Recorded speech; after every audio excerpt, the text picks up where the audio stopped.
Coba Anda bayangkan sebentar, Anda tiba-tiba ditarik paksa dari sebuah ruang kelas yang sangat brutal di abad ke-19. Oh, itu pasti sangat traumatis ya. Sangat traumatis.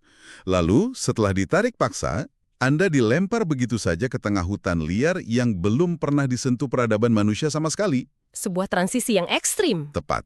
Nah, di sesi bedah materi kali ini, Anda, saya, dan rekan saya akan duduk santai menyelami sebuah memoir klasik yang luar biasa dari seorang anak laki-laki bernama John. Iya, sumber catatan yang ada di meja kita hari ini itu merekam kisah nyata masa kecilnya di Skotlandia yang serba keras. Betul.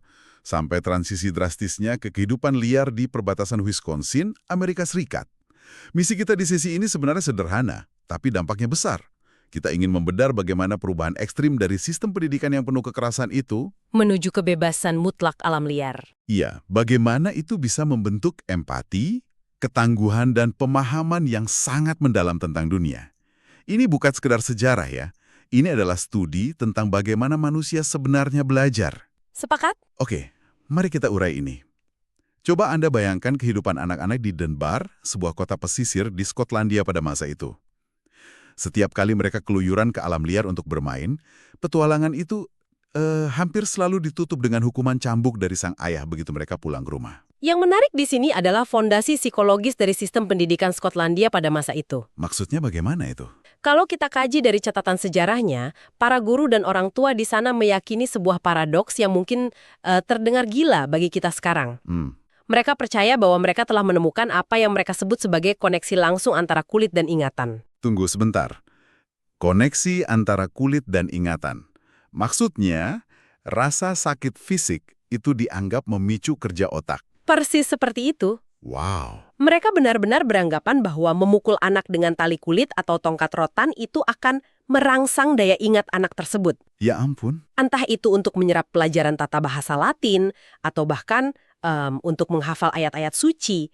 Itu adalah metode pedagogi yang sangat mekanis. Tapi dari teks yang kita baca, ironinya kental sekali kan? Betul.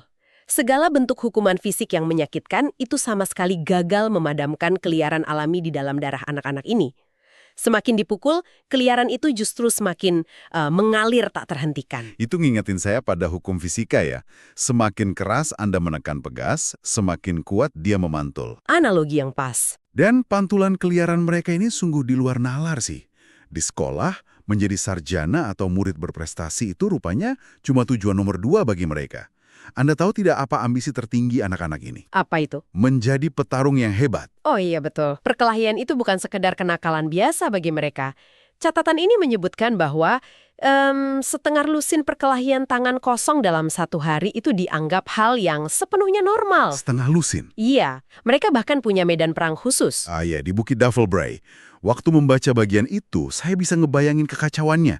Mereka membagi diri menjadi 2 pasukan, lalu menjejalkan salju basah. Atau yang lebih parah, pasir dan kerikil. Nah iya, pasir dan kerikil. Dimasukkan ke dalam topi biru khas Skotlandia mereka. Topi itu lalu mereka tembakkan seperti bola meriam ke arah lawan sambil berteriak Bannockburn, Skotlandia selamanya. Itu udah level simulasi perang sungguhan. Memang, tapi selain berkelahi, ada satu obsesi lain yang menurut saya jauh lebih menegangkan. Mereka menyebutnya Scoochers. Scoochers, kalau di era modern ini mungkin setara dengan tantangan olahraga ekstrim ya, atau parkur di gedung-gedung tinggi. Betul. Tapi dilakukan oleh anak-anak berusia di bawah 10 tahun tanpa alat pengaman apapun. Tepat. Ini ujian nyali tingkat tinggi. Coba Anda bayangkan adegan ini. John dan adiknya David menyelinap dari tempat tidur di tengah malam, membuka jendela atap rumah, dan John akan bergantung di luar jendela. Di atas atap batu tulis yang licin. Benar. Dan dia cuma menggunakan 1 jari. Dan dia melakukan itu sementara angin malam pesisir bertiup kencang sampai baju tidurnya menggelembung kayak balon. Lalu, dia dengan santainya menantang adiknya untuk melakukan hal yang sama. Sangat nekat. Belum selesai di situ. Area bermain mereka adalah reruntuhan Kastil Dunbar yang sudah berusia 1000 tahun. Mereka memanjat tebing dan puncak yang rapuh, mengambil resiko yang saya yakin pendaki gunung profesional pun akan berpikir 2 kali sebelum mencobanya. Dan kelakuan nekat ini melahirkan sebuah kontras yang sangat fasih dalam memori ini. Kontras bagaimana? Di satu sisi, mereka berani menantang maut di tebing kastil atau bergelantungan dengan satu jari, tapi di sisi lain ada satu hal imajiner yang benar-benar bisa membuat mereka lumpuh ketakutan. Oh, teror Dandy Doctors. Ya, teror masa kecil yang sangat spesifik dan mencekam pada masa itu. Waktu saya baca bagian ini, rasanya beneran kayak baca novel horor gotik. Pembantu-pembantu di sana sengaja menakut-nakuti anak-anak dengan mitos tentang penculik berjas panjang hitam yang disebut Dandy Doctors ini. Mengerikan sih buat anak kecil. Diceritakan bahwa dokter-dokter jahat ini berkeliaran di malam hari membawa plester yang sangat lengket. Kalau mereka melihat anak kecil keluyuran, mereka akan menyergap, menempelkan plester itu ke mulut dan hidung anak tersebut supaya tidak bisa berteriak atau bernapas. Lalu diculik. Iya, anak itu akan dimasukkan ke balik jubah hitam mereka dan tubuhnya dijual ke Edinburgh untuk dibedah di atas meja operasi. Sebuah mitos urban yang dirancang untuk kontrol sosial tentu saja. Pastinya, Tapi ketakutan ini begitu masif dan nyata bagi anak-anak itu. Di musim dingin, ketika hari cepat gelap di Skotlandia, teror psikologis ini mencapai puncaknya. Guru mereka, yang di siang hari mencambuk mereka tanpa ampun, harus turun tangan di sore hari mengawal murid-muridnya pulang ke rumah agar mereka tidak histeris. ironis banget ya. Ada satu catatan di mana anak-anak ini berlari kembali ke sekolah dalam keadaan panik luar biasa mendobrak pintu cuma karena mereka mengira melihat bayangan Dandy Doctor di bukit.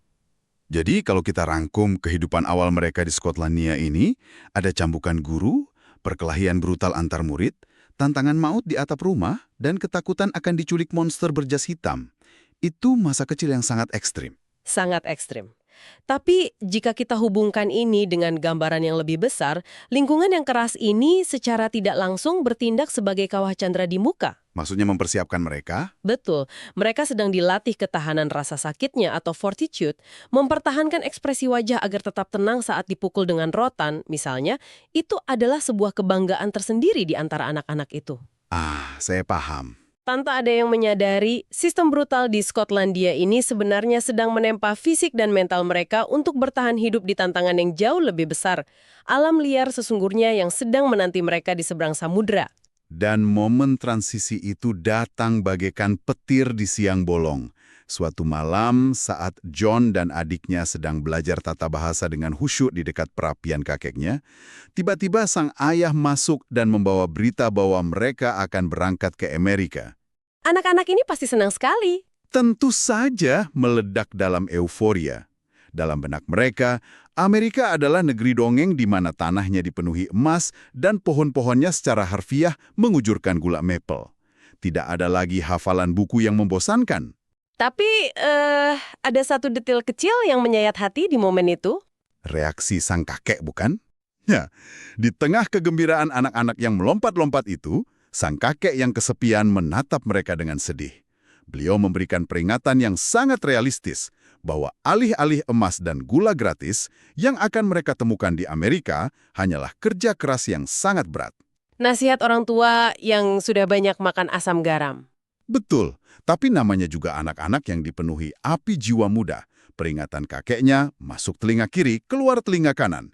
Mereka pun berangkat, menempuh perjalanan laut berminggu-minggu melintasi Samudra Atlantik di sebuah kapal layar kuno. Dan ketika mereka akhirnya menjejakkan kaki dan menetap di Fountain Lake, Wisconsin, prediksi sang kakek perlahan terbukti, namun dengan cara yang tidak terduga. Disinilah ini menjadi sangat menarik. Begitu mereka tiba di hutan yang cerah itu, alam secara instan mengambil alih peran ruang kelas Skotlandia yang menyiksa. Tidak ada lagi buku tata bahasa. Benar, tidak ada lagi buku pelajaran, tidak ada guru pemarah yang membawa rotan. Yang tersisa hanyalah apa yang John sebut sebagai pelajaran cinta dari alam. Segalanya terasa baru, ajaib, dan membingungkan. Contohnya pas mereka melihat kunang-kunang. Ya, di malam yang pengap, mereka melihat padang rumput yang dipenuhi jutaan kunang-kunang. Karena mereka belum pernah melihat serangga bercahaya seumur hidup mereka di pesisir Skotlandia, reaksi pertama John adalah kebingungan medis. Dia mengira matanya rusak kan? Iya, dia mengira ada yang salah dengan matanya. Dia baru percaya itu nyata setelah adiknya mengkonfirmasi bahwa padang rumput itu memang dipenuhi percikan api yang bergoyang. Dan bukan cuma visual ya, secara audio pun alam memberikan misteri baru buat mereka. Mereka mendengar suara dengkuran rendah yang berirama dari burung partridge dan suara misterius dari burung whippoorwill di senja hari. Pikiran mereka yang tadinya dipenuhi mitos Skotlandia, awalnya mengira suara-suara itu berasal dari hantu atau peri hutan Wisconsin. Hal yang paling mencolok dari transisi ini adalah kontras cara mereka belajar. Oh, ini penting. Di Skotlandia, motor utama pembelajaran adalah rasa takut. Takut cambuk, takut dimarahi. Tapi di Wisconsin, pembelajaran sepenuhnya didorong oleh bahan bakar rasa ingin tahu yang murni. Itu poin yang sangat brilian. Alam tidak menghukum mereka karena mereka penasaran kan? Betul sekali. Tanpa ada instruksi formal, anak-anak ini secara alami berubah menjadi ilmuwan cilik. Mereka menghabiskan waktu berjam-jam mengamati anatomi dan perilaku satwa. Mereka mengamati dedikasi luar biasa seekor burung pelatuk yang bekerja keras membongkar kulit kayu dari fajar hingga petang demi memberi makan anak-anaknya. Mereka memperhatikan struktur sarang burung blue jay dengan detail yang mengagumkan. Rasa ingin tahu mengalahkan rasa takut. Tepat, keingintahuan mereka perlahan menelan rasa takut mereka terhadap hal-hal asing. Alam membalas observasi mereka dengan keajaiban demi keajaiban. Dan dari proses mengamati itu tumbuh sesuatu yang jauh lebih dalam dari sekedar pengetahuan biologi. Muncul koneksi emosional.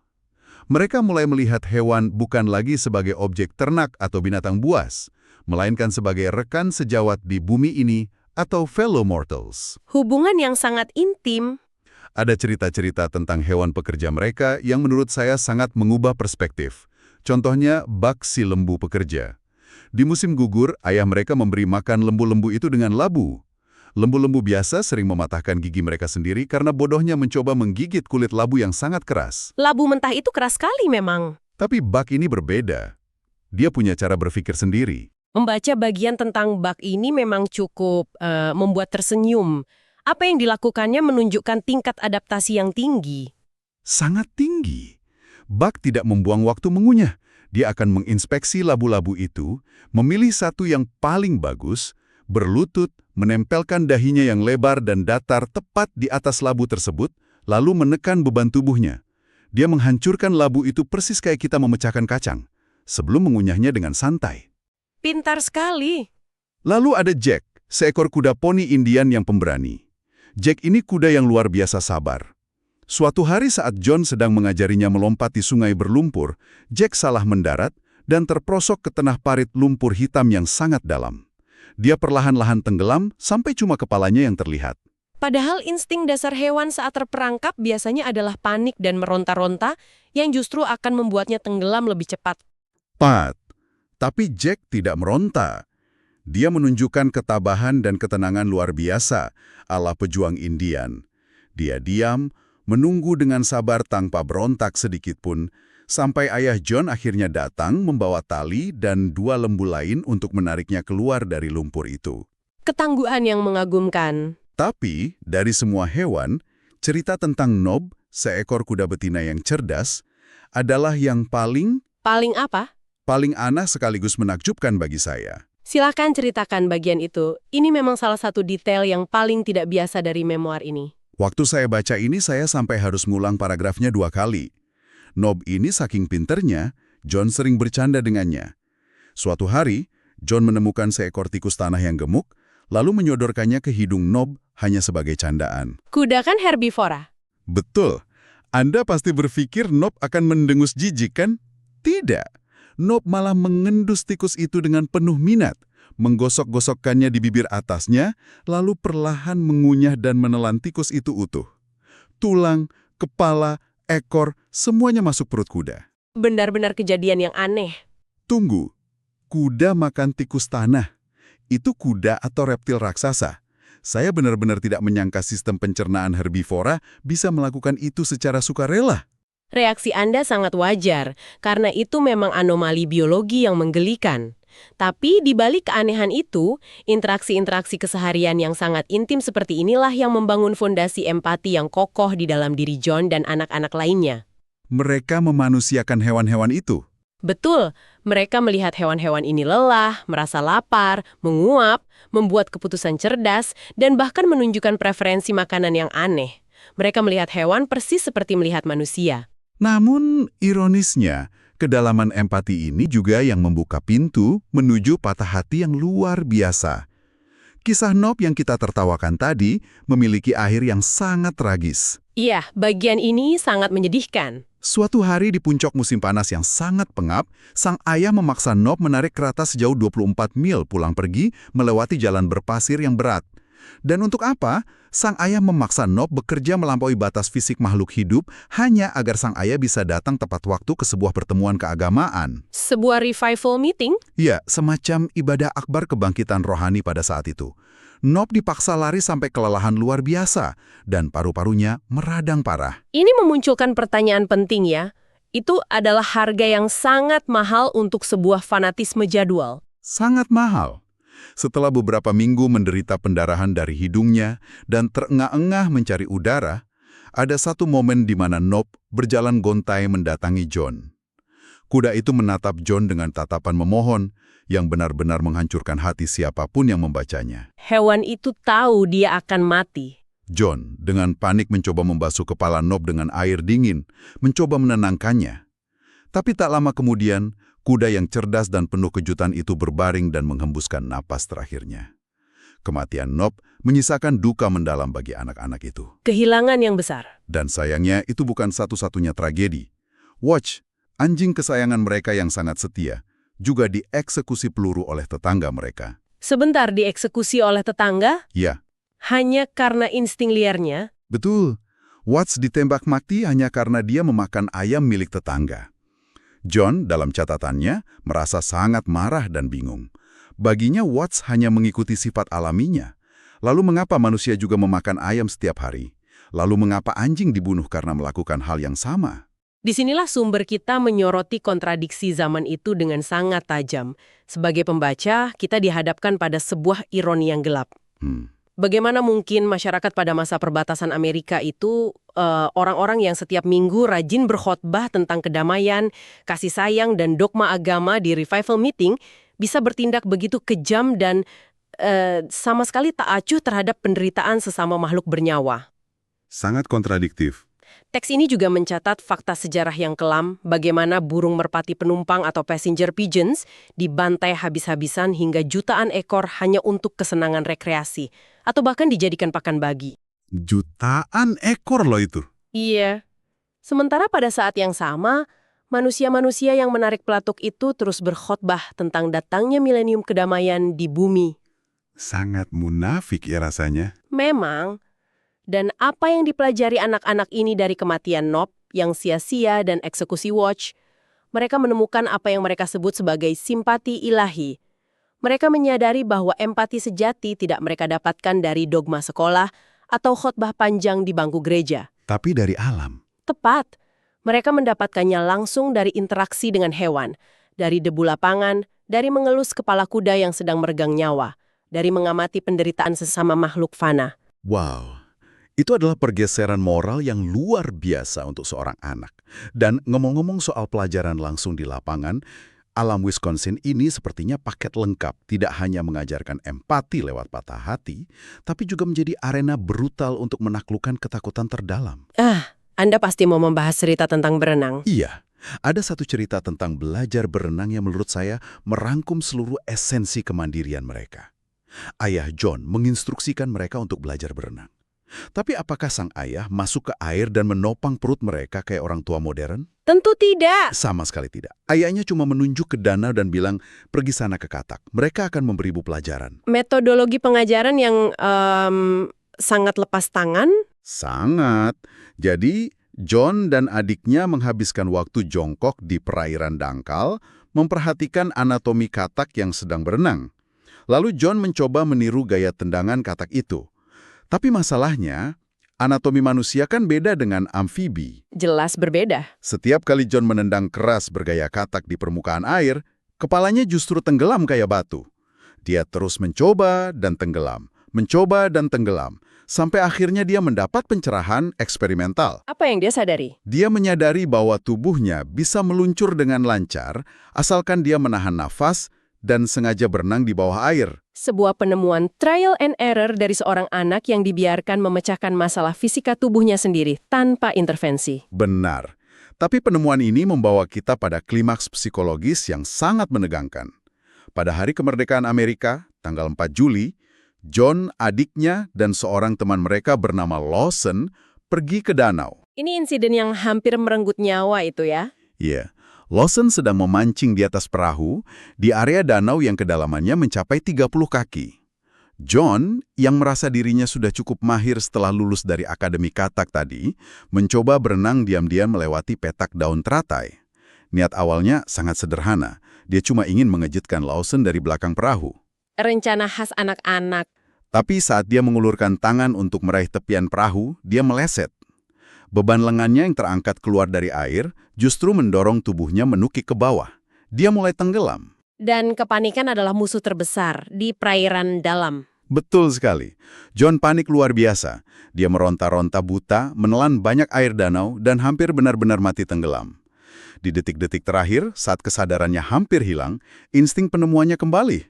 Dia teringat kemampuannya berenang di bawah air. Keberuntungan yang menyelamatkan. Dengan sisa tenaga, dia meluncur di bawah air dan berhasil menepi ke area dangkal. Dia selamat. Tapi Anda tahu apa bagian terburuk dari pengalaman mendekati maut ini?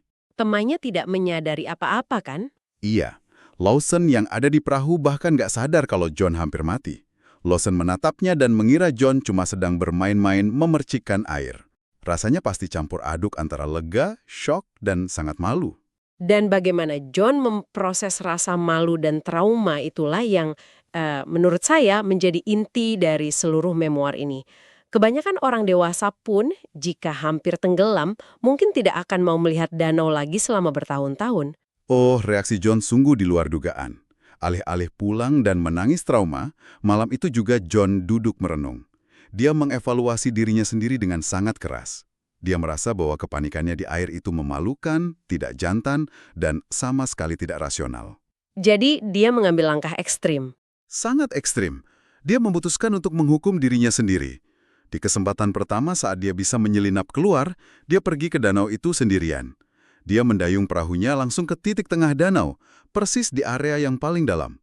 Dia berdiri di ujung buritan perahu, mengambil nafas dalam-dalam, dan dengan sengaja menjatuhkan dirinya, menyelam langsung menukik sejauh 30 atau 40 kaki ke dasar danau yang gelap. Ya, dia secara harfiah menyelam langsung ke dalam pusat ketakutannya. Kemudian dia perlahan berenang naik ke permukaan. Begitu kepalanya muncul di atas air dan dia mengambil nafas, dia berteriak memecah kesunyian danau. Rasakan itu. Atau dalam bahasa Inggrisnya, take that. Sebuah kemenangan atas diri sendiri, hancur tak bersisa. Jadi apa arti dari semua ini? Ini adalah demonstrasi pamungkas tentang kemandirian dan keberanian. Alam liar Wisconsin itu buta dan tidak kenal ampun. Alam tidak peduli dengan ketakutan kita. Benar, air danau yang dalam sama sekali nggak peduli apakah Anda anak kecil yang sedang panik atau perenang profesional. Tetapi justru di dalam ketidakpedulian yang dingin itulah, alam memberikan ruang bagi manusia untuk menaklukkan kelemahan terbesarnya sendiri. Jika kita harus menarik satu kesimpulan dari semua yang kita diskusikan hari ini, kita melihat sebuah perpaduan kondisi yang sangat transformatif. Di satu sisi, ada disiplin yang brutal dan mental baja yang secara tidak sengaja ditempa oleh dunia lama di Skotlandia. Di sisi lain, ada kebebasan absolut, rasa ingin tahu yang tak berujung, dan koneksi empatik dengan makhluk lain yang disediakan oleh dunia baru di Wisconsin. Ketika kedua elemen ekstrem ini bertabrakan dalam diri seorang anak, ia tidak hancur. Malah terbentuk menjadi luar biasa. Betul, ia justru mengkristal menjadi sebuah pikiran yang sangat tangguh, penuh empati dan observatif. Bagi pendengar kita, pelajaran terbesarnya adalah bahwa pemahaman sejati seringkali gagal ditanamkan lewat buku teks yang dihafal secara paksa. Tapi lewat pengalaman langsung ya. Tepat, pemahaman itu lahir dari tangan yang kotor saat mengamati dunia, dari merasakan duka ketika melihat makhluk lain berjuang, dan dari keberanian sunyi saat Anda memaksa diri menghadapi ketakutan di lapangan. Wawasan yang sangat kuat untuk mengunci diskusi kita hari ini. Dan sebelum Anda melanjutkan aktivitas Anda, Saya ingin menitipkan sebuah pemikiran provokatif untuk Anda renungkan. Silahkan. Kita baru saja melihat bagaimana seorang anak dibentuk oleh dua ekstrim.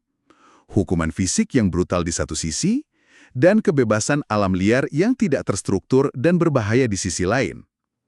Di era modern ini, kita tentu saja telah menghapus hukuman-hukuman keras itu, yang tentu saja merupakan hal yang sangat baik. Ya, kita tidak ingin kembali ke era itu. Tapi, dengan semakin menjauhnya kita dari alam liar dan makin terstrukturnya setiap detik kehidupan anak-anak kita yang serba aman ini, apakah kita juga secara tidak sengaja menghilangkan ruang kelas terpenting yang mengajarkan ketangguhan, empati sejati, dan kemampuan untuk menaklukkan diri sendiri? Sesuatu untuk Anda renungkan. Terima kasih telah menyelam bersama kami hari ini. Sampai jumpa di pembedahan materi berikutnya.